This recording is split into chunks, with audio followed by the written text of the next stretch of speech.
Bianca et ce projet et maintenant cette réalité Bianca, c'est un signe extrêmement positif sur le plan local tout d'abord parce que c'est un investissement extrêmement important qui a été décidé dans une période un peu difficile, dans une période de crise. Et le message a été reçu très positivement, à la fois sur le plan local. Je veux bien évidemment parler de nos salariés, mais aussi des collectivités territoriales qui nous entourent. Je crois que le bicarbonate de soude est une illustration de ce qu'on doit faire demain pour continuer à développer l'entreprise en se projetant sur des marchés d'avenir. En 5 ans, on est passé d'un petit peu plus de 20 000 tonnes de vente de bicarbonate de soude à bientôt plus de 100 000 tonnes, c'est-à-dire x5 en 5 ans. Donc ça devient un produit qui est tout sauf marginal. Ça représente plus de 20% de nos ventes aujourd'hui.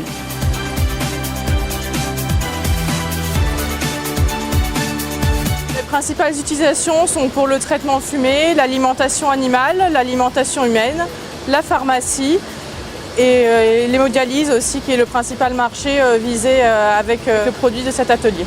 C'est une grande ambition pour Novacarb, parce que cet atelier, c'est à nouveau l'occasion de mettre en valeur les produits lorrains, le sel, le calcaire. Donc pour Novacarb, c'est le projet avec un grand P. Et puis c'est aussi un espoir. Et même plus qu'un espoir, c'est une certitude sur l'avenir de l'entreprise, sur l'avenir de Novacarb, puisqu'on peut le dire, ce projet-là, c'est concrètement la pérennisation de l'usine de la Madeleine et de Novacarb.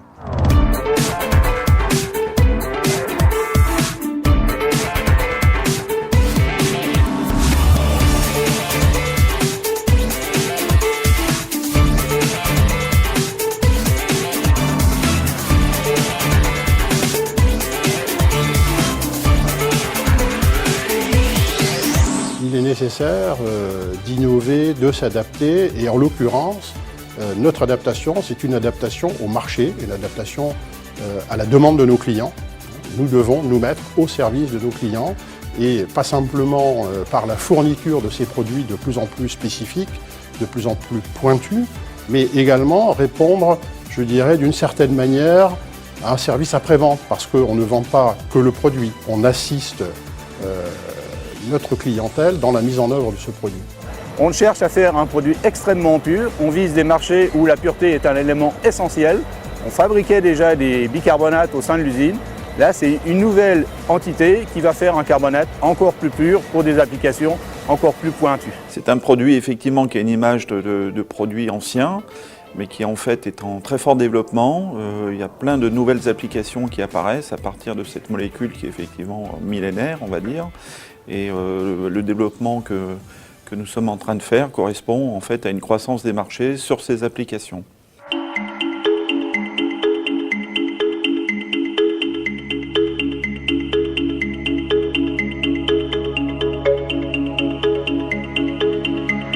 Notre objectif, c'était de sortir cette installation dans les délais, qu'elle fonctionne.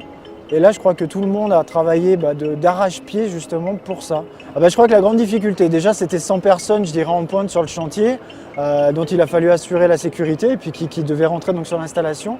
L'autre chose, c'était aussi des problématiques de levage, parce que dans cette installation, il y a des équipements, il y a plusieurs centaines de tonnes d'équipements quand même. Donc il a fallu les mettre en place, et pour les mettre en place, il a fallu des grues assez gigantesques, et somme toute qui n'avaient pas beaucoup de place pour manœuvrer. Et donc il y a quelques belles opérations qui ont été faites, en particulier sur la partie charpente par exemple. La partie supérieure de la charpente a été littéralement soulevée au-dessus de ce qui avait déjà été construit, et ça c'est une vraie prouesse technique dans un si petit espace.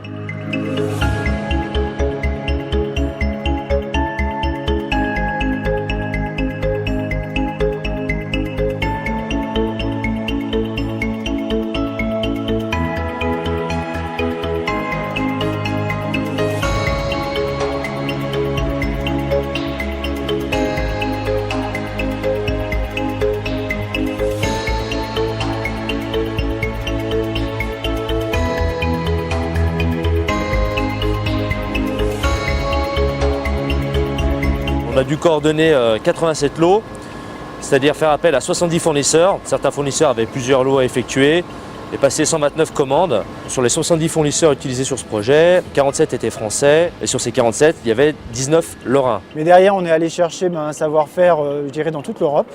On a pas mal voyagé pour ça, on est allé chercher aussi tous nos équipements à travers toute l'Europe. Et donc globalement pour une telle installation, c'est des milliers d'heures d'études, voire des dizaines de milliers d'heures d'études. C'est beaucoup. Tout ça pour faire en sorte que au final, sur le chantier, chacun des corps d'État, on les appelle les corps d'État, donc les électriciens, les mécaniciens, les tuyauteurs, les charpentiers, trouvent chacun leur place et finalement arrivent à monter ce gigantesque mécano, mais que tout aille, je dirais, parfaitement. Et puis bien sûr nous avions eu une enveloppe à respecter et ça bien évidemment le but aussi là c'était de finir sous cette enveloppe globale, d'apporter une performance économique au niveau des achats pour faire des économies et pouvoir à la rigueur réaliser des projets annexes au projet Bianca, ce que nous avons fait.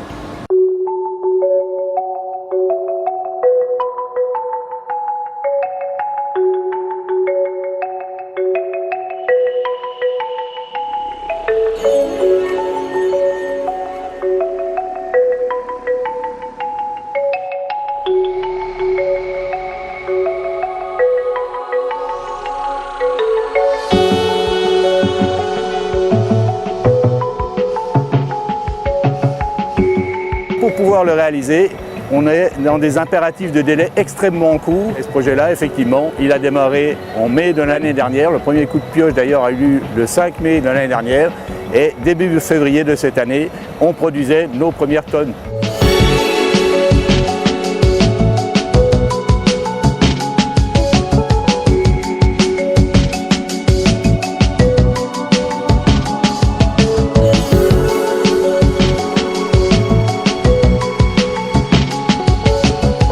Complètement au cœur de l'usine et donc globalement il a fallu faire une installation vraiment au chausse-pied, donc dans un endroit relativement restreint et une installation qui monte très haut puisque pour des raisons procédées on a été obligé de monter à 35 mètres de haut, donc c'est très élevé. On est dans un site ancien où il n'y a pas forcément énormément de place, donc on a réussi à trouver un emplacement pour placer notre atelier. Finalement, on travaille beaucoup en gravitaire, donc avoir de la hauteur se justifiait de toute façon. On parle de 6 à 8 lots par jour, un lot pouvant être un ensemble de big bags ou un camion.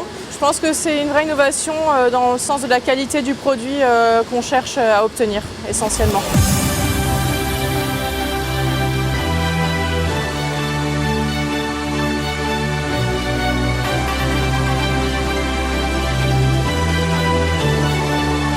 Ce projet, c'est le fleuron de l'entreprise, le fleuron de Novacarb, mais je crois que l'ensemble du personnel est fier globalement de ce qu'est devenue cette usine.